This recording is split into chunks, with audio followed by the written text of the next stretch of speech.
Jean-Paul Sartre once declared that the ugly person is more free than the beautiful person. His reasoning for doing such ultimately stems from his existential observations that while historically and typically we conceive of beauty as possessed by the beautiful person and as belonging to that individual who is perceived as beautiful, it is in fact bestowed upon him entirely and perpetually by those who in fact perceive him. It is at no point internally derived, and therefore it is at no point truly part of his essence as a beautiful creature. So if indeed a beautiful person considers beauty as an attribute he possesses, insofar as aesthetic beauty is concerned, of course, we are speaking strictly of the physical. And if at any point in time he considers these attributes and qualities to be belonging to him, he is forgetting that at all times this is an externally attributed quality that no more belongs to him than any other perceived quality that he may or may not possess in truth. And in contrast to this, the ugly person who, lacking external affirmation of his self-worth, must rely constantly internally for his self-validation. That is to say, his essence must be self-caused. He must at all times be the source of his own worth. And because he can take no satisfaction, he can have no confidence that he will be regarded as worthy by those outside of within his environment and external to him. He must at all times be responsible for the essence in which he develops. The mode of being, ultimately, which he becomes, is therefore more under his control because he is not reliant upon the discretion and the taste of outsiders and the ever-present look of those who essentially these same individuals who bestow beauty upon the so-called beautiful person have no power whatsoever to take away beauty from the ugly person. He is indebted to them for nothing of his own existential existence, for his own essence. He is purely self-defined, whereas the beautiful person is entirely externally defined, insofar as he considers himself a beautiful person, of course.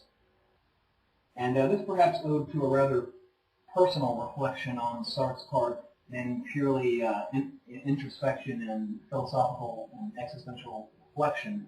If you've ever seen the man, he's could only be described as a toad or a troll, and he was severely aesthetically deficient, to be kind.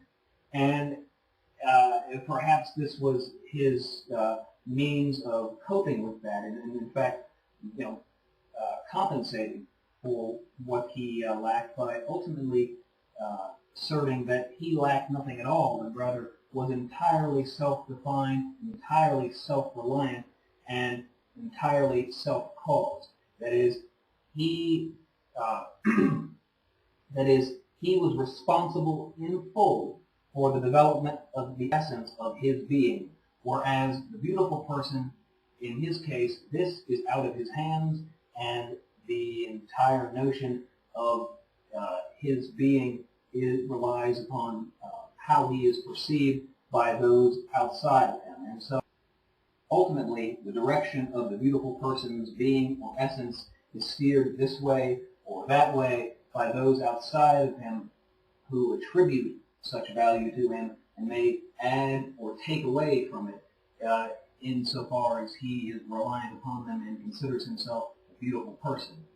And therefore, he is less free and less self-caused and self-directed than an ugly person could ever be. Because the ugly person, who is well acclimated with his own aesthetic deficiencies, has in no point cause to be reliant on the perception of others, and their judgments mean absolutely nothing to him. He does not require their approval for his own essence to be defined. And they are essentially powerless to define him as a being for himself, whereas the beautiful person is more a being in itself, essentially the two contrasting categories within Sartre's existential thought. The former is that which defines itself as its existence within its own life and within its own action, by its own action, within the course of its own life, and it's contingent upon its own decisions, whereas the being in itself is completely inert and comes essentially predefined and is contingent upon no individual action or thought, but rather like a hammer, its purpose is laid out for it from the outset. And if you are a beautiful person, these attributes do not belong to you. And if you live under the conception of a beautiful person, your life is being directed by someone other than you, and you are not truly free, and your actions can never speak louder than the observer's words.